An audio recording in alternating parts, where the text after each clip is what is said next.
Hi, Steli. Thanks for being with us today. Thanks for having me. Great, great. Thanks. Uh, let's talk a little bit about your profile, right? About yourself. So you were born in Greece, as far as I understand. Then you moved to Germany. Then from Europe you moved to Silicon Valley, the capital of startups, right? And yourself, Yeah. you founded several profitable companies in Europe, and then afterwards. So, and I read that you had a super cool school, Viba TV, Swipe Good, and the brand new company that probably launched last year, as far as I understand, or slightly before that, called Elastic Sales. Yeah. What's the secret of being a serial entrepreneur? How come you had several companies before? The secret to serial entrepreneurship is, in my case at least, lack of choices. I dropped out of high school really young. I didn't have a lot of career choices in my life, and I'm always joking, half joking, that I'm unemployable. Since I don't have any credential, I don't have any work experience being employed in a real company. So by that definition, there's really narrow choices for me, and one that seemed most appealing was entrepreneurship. So that's one thing. The next thing is really, obviously a drive and a passion to, create ideas, to manifest your ideas, to join great ideas, and also, the willingness to continually fail. A lot of those companies, the companies that I was doing back in Europe were small and SMBs that were doing really well and were really successful. But once I moved to the US and I wanted to be part of much larger, more risky companies that should scale really fast, I had to go through a lot of failure before I arrived where I am today. Right, but I mean, what was your very first company? What did you do? So the very first business I got in was actually in the financial services sector. It was basically a sales job, although I didn't realize that it is a sales job. I was consulting people on their investment strategies, was really passionate about stock and investment at that point, and I was much more lucky than I was smart. And my customers were luckier than they were smart because we all made pretty good money. But the more I learned about that industry, the more I realized that I was not that interested in being in an industry where you make money with money and where it's just about moving numbers around to get rich, and that I really didn't know as much as I thought. The more I learned how little I actually know. So I realized that I was more passionate about building things and creating value in a different way. And that's how I moved to then the second and the third, and a few businesses down the line where I am today. Right. Why did you choose moving to United States? I mean, why did you leave Europe? That's a great question. So I think there's a couple of factors. So number one, when I had the idea for Super Cool School, which was the first kind of tech venture that I wanted to build, I had very little knowledge about technology. And when I say very little, I mean really, really very, very little. I spent like 3 minutes a month online, buying a book on Amazon and then checking out eBay. I would tell people that I'm a people person and I'm not a technology person. So when I had this idea for a web company, I had no clue how to start it. And I tried to surround myself with smarter people than I am. And in the area where I was from, and I was living in Germany, there were not that many people that were really into tech at that point. So the legend of Silicon Valley was really appealing. And I thought, you know what? If I really want to make this a huge thing, I better go somewhere where everybody's smarter than I am and that I can really learn and where I set myself up in an environment for success. So that was one factor of it. There was a little bit of like an interesting adventure. I was really like interested in that adventure of going to America and going to Silicon Valley. And since I didn't know anything or anyone, anybody in the industry, it seemed like, what can I lose? I'll buy a one-way ticket. I'll come to San Francisco. And then let's just see what happens. And it turned out that it was a really good decision for me. Well, obviously, you're a successful entrepreneur right now, but we watched your TED talk and you said that there were some drawbacks as well. What was, by the way, we'll post the link for the TED talk, and obviously everybody is recommended to watch it. A great performance. What was the biggest lesson you learned before succeeding as an entrepreneur? So first of all, I want to put out a disclaimer. Success is relative, right? The question is always, what does that mean? But where I'm where much closer today than I was ever before is to be a happy entrepreneur.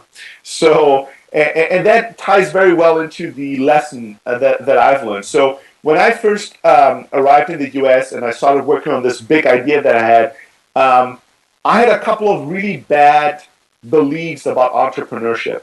I had the belief that you need to kill yourself for work and you have to work 18, 19 hours a day, 7 days a week, and vacation was a really bad idea. And work-life balance was just, for people that are not strong enough to be real entrepreneurs. I like a lot of macho, twisted ideas about entrepreneurship.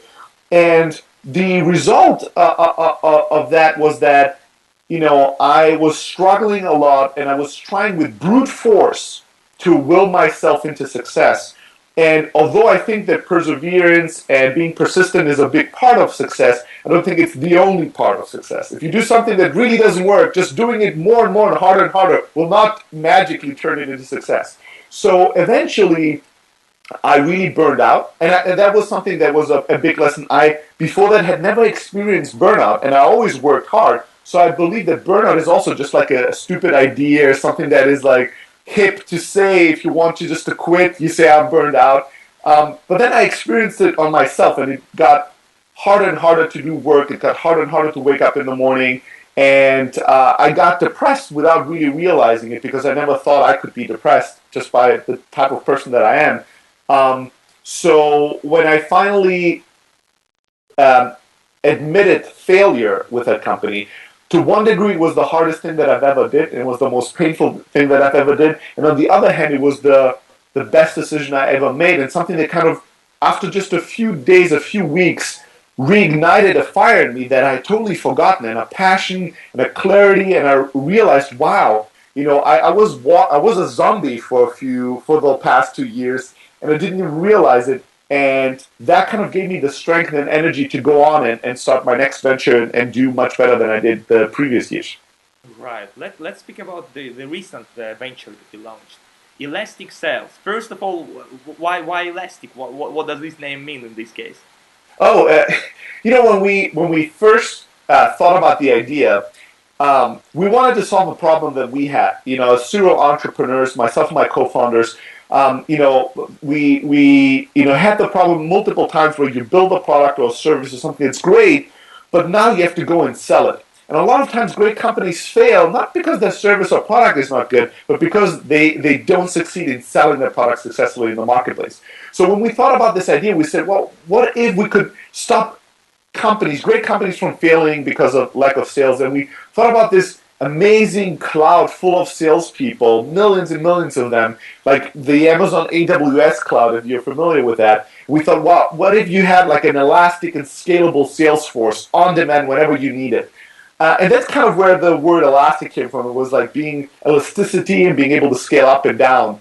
And that's also where, answering probably the second part of the question is like, why are you doing this or how you came up with the idea was, scratching our own itch as entrepreneurs, trying to solve a problem we thought was really big and really difficult to do. And that's how we got involved with that idea.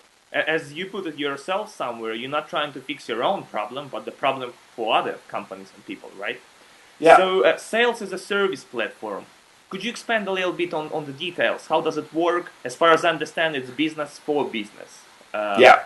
Or for big companies targeting other companies, or for startups, mostly. Yeah. All right. Everything is right after this point that you said yes. So we are focused on B2B, so we're not selling to end consumers for you. And we are focused on working with startups and technology companies. Excuse me. So the way it works is that if you're a startup and you're selling your product to other businesses, usually there's an early stage where you build the product or the service and you get the first couple of customers to get some product market fit validity.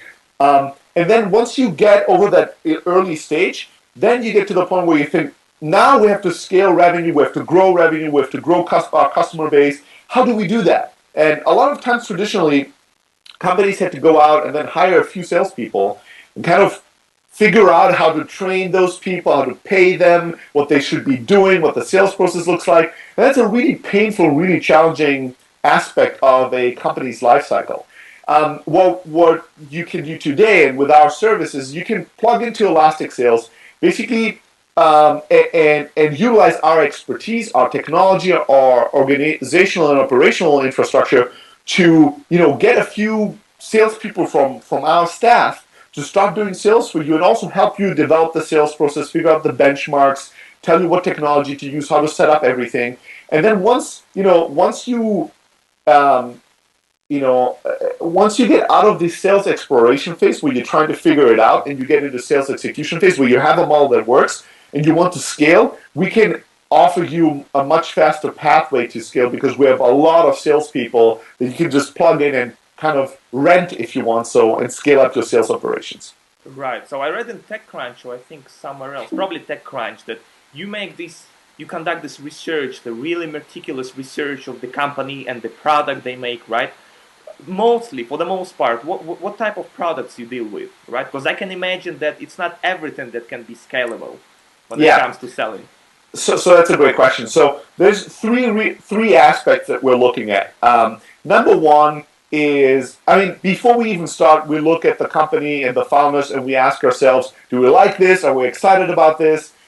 Do we think it's a culture fit? Sometimes it's great companies, but when we talk to the founders, we realize it's not going to be an easy relationship. We're not quite connecting, and it's going to be really hard to be successful partners if we have cultural issues. But once that's out of the way, we look at leads as the number one factor for success and scalability. That's something that a lot of founders don't think about. Who is your target audience? And how do you find those people? Or how do those people find you? And how big is that pool? Right? If your target audience is, I want to sell my product to people that have been on vacation for 6 days in France last year, and that like, flowers, how the hell are we going to find these people? That's information that's not readily available. So we're going to ask you, do you have a database of these people? How many of these people exist? So if the pool is really small, or if it's really hard to reach or to find or to research, it breaks the entire sales model. We cannot sell if we cannot find somebody to sell to. So we're always going to look for that factor first, and we'll look for a healthy inbound system where the company is getting inbound interest. And if it's outbound, we're going to look at, can we actually develop an outbound lead research process so we can find leads for you to sell to and approach. So leads is number one. The second thing is sales cycle, right? So we want to look to close a deal. If it takes 2 years and you have to play golf with the CTO of an enterprise company to close a $10 million deal, that's great, but that's not something we can do, and it doesn't scale. So we're looking for sales cycles that are below 3 months. In an optimal case, we'll look for things that can be sold in 2, 3, or 4 weeks, so that we can have success on a really fast basis and iterate on that success. And the third factor is customer lifetime value. Obviously, if the product that you sell costs $1, it makes no sense to pay a really high-performing salesperson to bring you a dollar deal. Those economics will never make sense. So we're looking for customer lifetime value that's in the multiple thousands, and the higher that is, the better it is, and the more profitable it's going to be to scale up a sales force. So these are really the three factors: lead, sales cycle, and customer lifetime value. Right. And so far, who was your favorite customer in a way? What was sort of ideal customer for yourself? So I'll talk about it in abstract, not in concrete. It's like asking me who my favorite child is. We've loved to work with any kind of startup that we work so far with for a variety of reasons. But the customers we bring most success to are usually customers that have really good criteria for the three things that I mentioned, that have great inbound lead flow, or have a target audience that we know how to find, that have sales cycles that are in the 2 or 3 week, and that have multiple thousands of dollars of customer lifetime value. And then there are companies that are culturally really focused on engineering and product, and allow us to be their powerful partner when it comes to sales. So then we form a really powerful union and partnership where the company is building a better and better technology product, and we're building a better and better sales process and sales force for them, and that's pretty unstoppable. So when we get that combination working, it's magic, and we're really excited about it. So when you talk about the combination of elastic sales, so you guys basically combine technology and the power of salespeople, right? Yeah. And obviously, like it's the Coca-Cola company, you will never, we can't discover your secret, right? This recipe of technology. Yeah. I read a lot about what you wrote about investors and the relations between startups and investors, and the huge part of our audience at In2up, it's the startups, so people who run the small companies right now. From your perspective, what's the best way to approach investors and the way of convincing them actually that this is my company, it will work, it will bring you money, invest in me? What's the best way to prove it? So that's a great question. A question I get asked a lot. Um, all that I can offer is limited life experience and overgeneralization, right? So take it with a grain of salt. And also, the things that I'm going to tell you are very much from a perspective of a Silicon Valley founder. The economics and the ecosystem are very different around the world when it comes to approaching investors. But some things I think are universally applicable, so hopefully it's going to be useful. So there's two ways to get initial funding for your company from either institutional investors or professional investors in terms of angels. We're not talking about family and friends. They hopefully invest in you because they love you and want to support you. But when it comes to people who are not in your family and have no interest beyond success of the venture, there's two ways to do it that I've experienced. There's the very painful way, an unsuccessful one. There's a few ways to do it successfully. The painful way is what I did first with my first startup when I arrived, where I was fundraising for over a year, and I raised very little money, and it was a very painful experience. And then the second time around, with my second startup in the U.S., we raised a huge amount of money in a few weeks, and it was a very, very pleasurable experience. And I'll tell you the differences. When it comes to successful fundraising for investors, when it comes to the relationship between investors and founders, you have to understand that our interests are not fully aligned. And a lot of founders don't fully get that. And I'll tell about the high level points here. Number one, you as a founder, you are interested in getting real feedback from an investor as quickly as possible. Like, I really don't like it because of XYZ, or I really like it because of XYZ. You really want to hear what they think. In California, in Silicon Valley, investors don't have an interest in telling you what they really think. They're very non-confrontational. They'd rather tell you, you know what, this is an interesting idea. It's too early for us, but we'll like to keep in touch. Once you have a little bit more progress, why don't we talk then more? But keep in touch. Right? For a first-time founder, that seems like a good thing. You're like, oh, he's really interested. All I have to do is a little bit more progress, and he's going to invest in my company. But the real translation is actually, I'm not interested in your company. And the problem why the investors here don't say that is because there's no real value in them saying that, right? For them, because investors here think, I might be wrong. This might be the next Zuckerberg. So why should I burn my bridges and tell him that I don't like what he's doing? I'd rather just keep in touch. So I'm kind of keeping my foot in the door without having to do any time or any money commitments. So for an investor, that's a great strategy. For a founder, it's a really, really dangerous path. I see a lot of inexperienced founders fall into that trap again and again where they think, oh, these 5 investors are really interested if I only have more traction. And they never get there. And it's like a never-ending race that doesn't end anywhere. The next thing is that institutional investors, at least, when they take an hour-long meeting with you, even if they're not that interested in what you do, they're doing their job. They're getting paid for that. They're doing what they're supposed to do all day long. They're meeting with entrepreneurs. When you sit there for an hour with an investor that's not interested in what you're doing, you're killing your company. You're not growing your user base. You're not improving your product. You're not recruiting people. You're not getting PR. You're not doing the things that are really necessary. You're sitting there wasting an hour talking to somebody that's never going to invest in your company.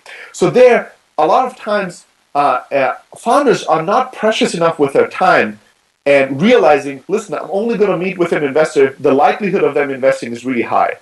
Rather jump on a 10-minute call to figure out if there's interest or not, rather than taking 1-hour meetings at their offices, driving around town, all day long to meet 3 people that are very unlikely to invest in you. You wasted an entire day and you're not really getting any result. So there's a couple of things like that where investor interest is different than founder interest, and I think a lot of early founders don't know that.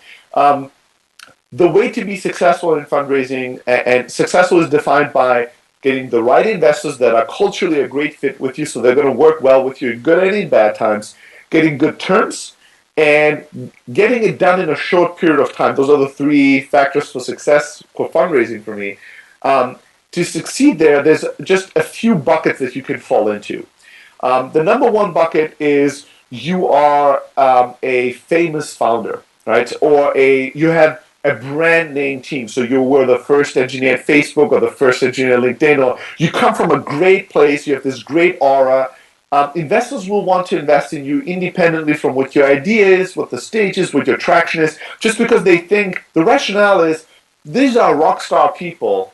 So the likelihood of them succeeding is higher, but even if they fail, the likelihood of us being able to sell the Rockstar team to a company as an acquisition is really high. So the risk-reward ratio is really good, so investors will always want to invest in those kind of people. Most of us don't fall into that bracket, myself included, right? The second bracket that investors will always want to invest in quickly is amazing traction.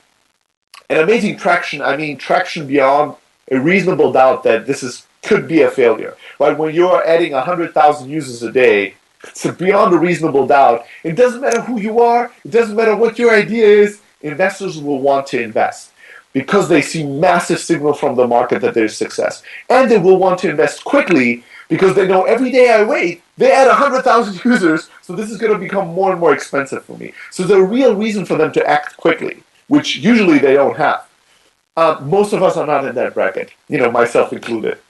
The third bracket is the one that founders can create. It takes a lot of experience and it takes a little bit of knowledge, but it's something that everybody or most founders can create, and that's investors will want to invest in you quickly if you have a market. What I mean by that is if you have a lot of investor interest, right? If an investor knows, well, they might not be a rockstar team and they might not already have massive traction, but a lot of other investors want to invest. An investor will want to make a decision quickly and you'll look very appealing to them just because of the factor that a lot of investors like to see if there's a market, it's a signal that you probably are onto something. So they will want to follow too. Now, how do you create a market? When you're not already a rock star and you don't already have rock star traction. That's the holy grail. And the quick tips that I have are very simple. Number one is you need to create early traction. And early traction means the first few months after you launch, if you're launched, you should have week over week growth that's above 10%. And on the one hand, it's not that difficult because when you start with one user, getting 10% week over week growth is not that crazy. But it still generates a nice graph that goes up and to the right over 3 months. Even if the end result is just a few hundred or a few thousand users, the graph goes nicely up and to the right, which is exactly what you want to have, right? When we raised money for our company, we had the graph printed on T-shirts. It was like a nice 20% week over week growth, and we printed those for demo day, for Y Combinator's demo day, and we would go to investors and be really cocky and say, listen, this is our growth curve. You could have invested here, you can invest here, or you can invest, when we're up there, up in the sky. It's up to you. And investors know that there's trickery in this, and it's very salesy, but they still love it. They still love wow, maybe I'm going to miss out on this thing. So you want to create that kind of traction. If you can't create 10% or 20% week over week growth, you're in trouble anyway. Something is wrong here, and you shouldn't be fundraising. You should be fixing that problem. If you can't grow within 3 months to a few hundred or even 1,000 users, something is really wrong. And there's fundraising will not work well for you in that case. So number one is you want to create that early traction, which is not that hard to do, but you should really focus on.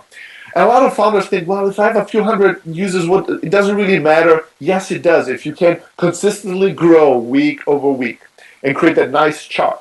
The second thing you want to do is you want to create a database of investors you want to approach, and then you want to find a path through these investors. A lot of times, if you're not famous, if you're not really well networked, you should look at companies they've invested in and look at really early stage companies with early stage founders. Those are the people you're probably going to have the easiest time relating to and getting a connection. And then just reach out to those guys and say, hey, we're doing this cool thing. We really love what you're doing. We really want to work eventually with your investor. is there a way that I can get 5 or 10 minutes, give you my pitch, and get your feedback before I even approach that investor? A lot of founders will say yes to this. I constantly say yes. I'm meeting with, multiple founders every week that approach me like that, and I give them my time because I was in the same boat myself. So if I can help them, I really like to and try to. So you're going to have a much easier time cold reaching out to these people and getting meetings. And then as a step number one, just build relationship with those founders. Just pitch them, get their feedback, improve what you're doing, get back to them, pitch them again, and just build a relationship with those guys. And then when you're ready, after a few months of traction and improving your pitch and getting that feedback from founders, when you're then finally ready, you say, now I want to go out and fundraise. Don't do it gradually. A lot of founders like to do this. Like, you reach out to one investor one week and you have one meeting, and 2 weeks later you have another meeting with another investor, and it takes you 3 months to meet 10 or 20 investors. That's the exact wrong approach. You want to bundle all those meetings into 1 week. You want to meet 5 investors every single day for 2 weeks in a row. Let's just meet everyone during the same time. What it's going to do is it's going to create a market because investors talk to each other, and all of a sudden every investor is talking about you, and it's like, I met those guys yesterday, what have you heard of them? Yeah, I'm meeting them tomorrow. And all of a sudden investors will create this aura of, holy shit, everybody's meeting with those guys. It seems like it's a hot deal. The second thing that it's going to do is it's going to use your time efficiently. So instead of spreading this out over months and months as a founder, you get this thing done in 2 weeks, which is much better for your time efficiency. And it's going to allow you to learn, is this going to happen in 2 weeks? Yes or no? And if no, you can reevaluate. Do you want to continue with this startup? Do you want to bootstrap it? What's our alternative plan? The other thing that it's going to do is, a lot of times what investors do is they give conflicting advice. All that advice is limited life experience over generalization. So you meet with an investor that made all their money with enterprise, they're going to tell you you should shift into enterprise. You meet with an investor that made all their money with gaming, he'll tell you you need more gaming mechanics in your idea. And and those people are really smart and really experienced, so their advice will sound really, really good. Problem is, if you meet with them over a long stretch of time, you're going to get advice from one investor, go back to your co-founders and say, we need to change everything, we need more gaming mechanics. You're going to shift your entire business on that, and then 3 weeks down the line you meet one guy that says you need less gaming mechanics, you need more enterprise. The cool thing is, if you bundle all that conflicting advice in a week, you're going to start becoming like really relaxed and say, wait a second, I met with 5 guys and everybody said something different. Let me talk to all investors and then we'll make up our minds what we want to do or not. So you want to do that, and then you really want to optimize for, not for making every investor love you, which is what most founders try to do, but you're going to want to optimize for that investor that's going to, as quickly as possible, commit to you. You'd rather hear a clear no from everyone, but get a yes really quickly from one person than getting a maybe from everyone, right? You want to optimize for that yes, and you want to be really direct and say, hey, we're going to close this round in the next 2 weeks. These are the terms. Are you in or are you out? And a lot of investors will tell you, oh, I'm out. And it's going to feel really bad for you as a founder. But you really want all that noise to go away and find that one investor that says, maybe, let's meet. I'm interested in you enough to work with those short parameters or your terms. And that's the person you want to focus on. That's the person you want to make sure that you close. Because if you get that one guy or one gal, you can then use that person to get the second one or the third, and then you get momentum, and then you raise your round.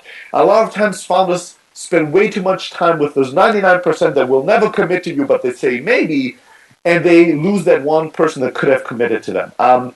So I know that's a lot, and I spoke deliberately fast to get all of this in a short period of time, but this is my knowledge, my experience at least when it comes to fundraising to other founders. That's great wisdom. I mean, everybody will appreciate all those snippets of advice. But then now, you probably faced a lot of criticism because in a way, I would say probably that your company disrupts the conventional wisdom, right, of sales. Because normally, companies have their own sales team, or there are call centers that they might hire, right? So when you are approaching others to believe in your idea, how did you explain them, why you are more effective or why you're better? What's your difference when it comes to, other call centers or the company's divisions of salespeople? Yeah. So the main difference to what we do when it comes to should I build an internal sales force versus work with you, is that you if sales is at the core of what you do, you might want to build your own sales force. If you have a lot of experience in sales and building sales forces, you might want to build your own sales force. But if your focus is on engineering, product, and on other things, it makes no sense for you to try to build an internal culture of excellence because you just don't know how to do it. It's like a bunch of salespeople wanting to hire engineers to build an amazing product. Really hard to do because salespeople don't know that much about engineering. So how do you evaluate an engineer? How do you evaluate if the code is good or not? How do you evaluate if the product is moving fast or not? It's really hard to do. So in that case, working with us is a really good idea because we're experts and we're the best at what we do. When it comes to the question on why should I work with Elastic versus working with a call center, the answer is quality. Call centers are very much a different segment of population that they're working with, a different quality, and usually they are focused on support and service and the lower level items. They're not usually closing deals from A to Z, from lead generation over to actually delivering a customer to you. And that's really where we're coming into. And our expertise is in technology and in software and Silicon Valley startups. And that's something else that differentiates us from the market. So those are my responses to this.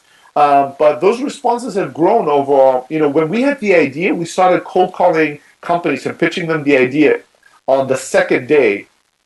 And before we even knew what should be the pricing, what should be exactly the way that we're going to be doing this, because we said, let's not waste time with presentations and research. Let's call customers and let them educate us. Is there a demand for this idea?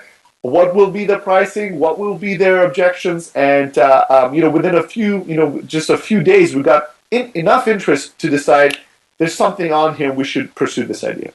When it comes to your clients, let's say startups, they want to sell, to boost the sales.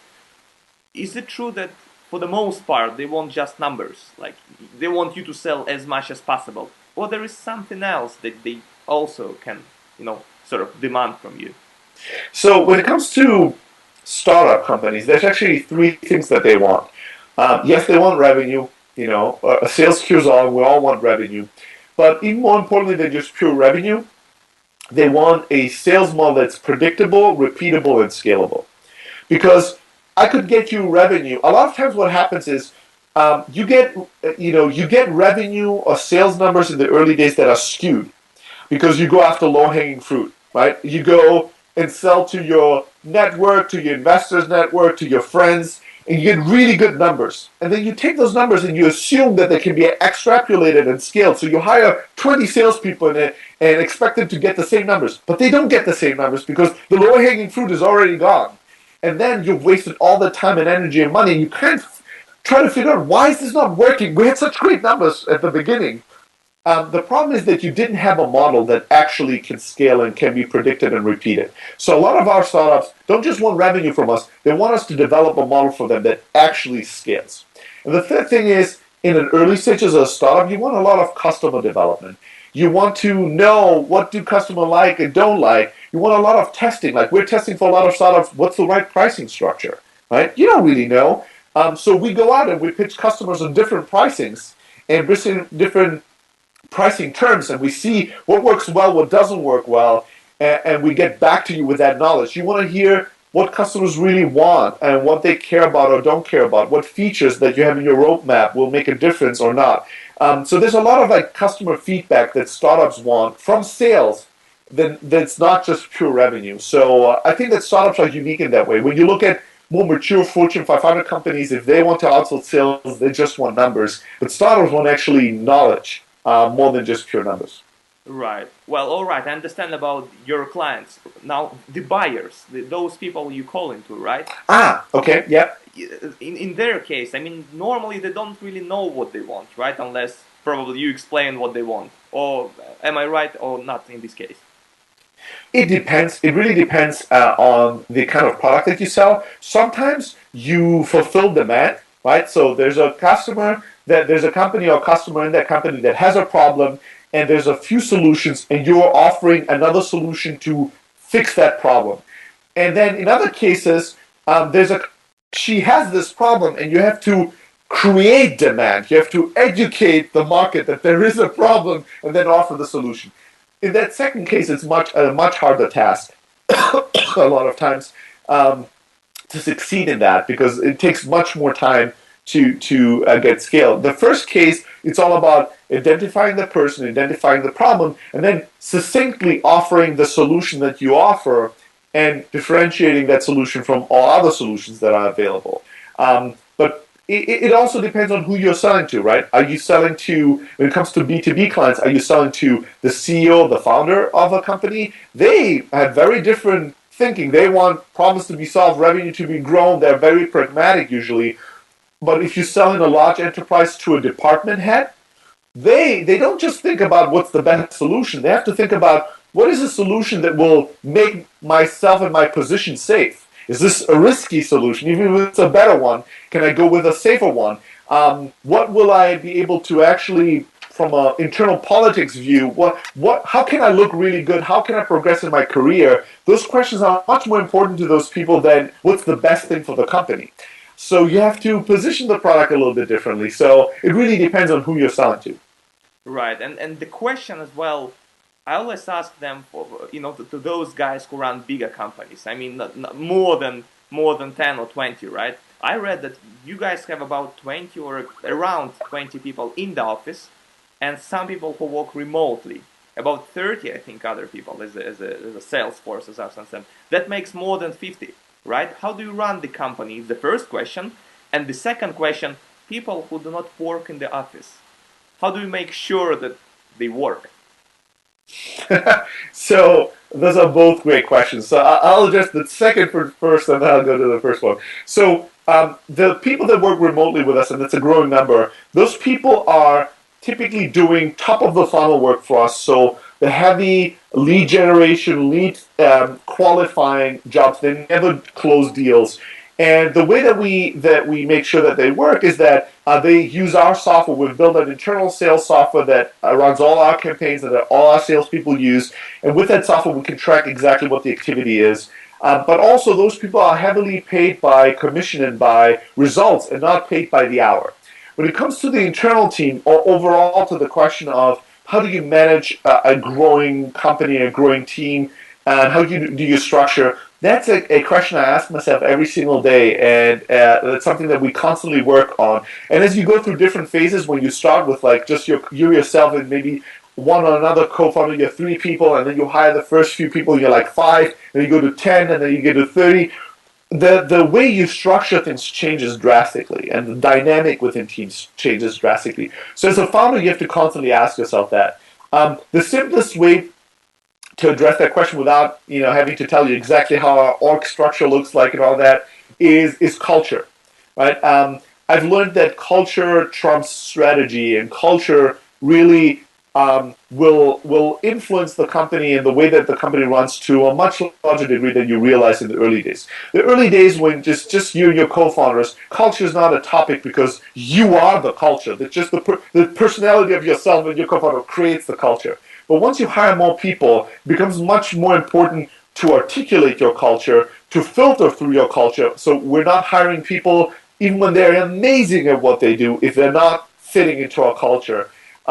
And the culture will make it much clearer to hire the kind of people that will self-organize themselves and work in a way that is really aligned with the company. So it's going to minimize the amount of organization and management you have to do. When you have a really unaligned organization and people that are not culturally aligned with each other, you're going to have to do a lot of brute force management, organizing, firing, hiring, like looking over people's shoulders all day long, fighting politics. You're going to have to deal with a lot of that bullshit. When you have an incredibly aligned company culturally and everybody, it's going to make a lot of that management and overhead and structure irrelevant because people are going to be aligned. They're going to work well with each other. You're going to have limited politics and bullshit to deal with. So that's going to make life much easier. So that's kind of the big idea that we're trying to go for here is we're spending a lot of time with culture. We're spending a lot of times filtering and selecting new people through culture, much more so than anything else. And that helps us run the company as it grows with limited overhead and limited management, although it's still needed. Right. Would there be any favorite book of yours of entrepreneurship? Something you can recommend for everybody. So, again, like, who's your favorite child? Hard to answer. So I don't have one book to recommend, but overall, the things that I would read as an entrepreneur is all of Paul Graham's essays. You can find them all online. There's a book, Hackers and Painters, I think it's called, from Paul Graham. Highly recommend anything that he's ever written. There is Derek Sivers, the guy who started CD Baby, who wrote a book and has a lot of writing. Recommend everything that he's ever written. There's a book called Founders at Work by Jessica Livingston, who's a partner at Y Combinator. Highly recommend that book. There's another book called PayPal Wars that we give to every single new hire that we're hiring, especially people that are not experienced in working in startups.